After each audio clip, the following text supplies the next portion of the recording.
যে দোয়াটি পড়লে আপনি যা পড়বেন তাই মুখস্থ হয়ে যাবে, জীবনে আর কখনো আপনি বলবেন না।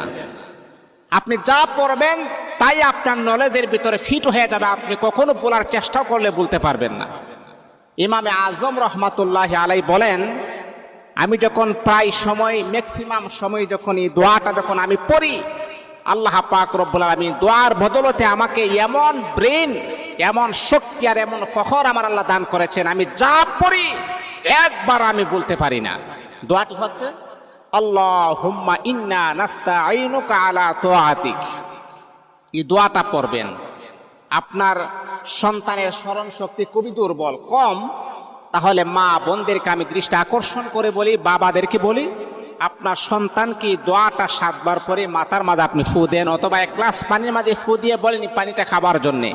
দেখবেন আল্লাহ পাক রব্বুল আলামিন আপনার সন্তানের মেধা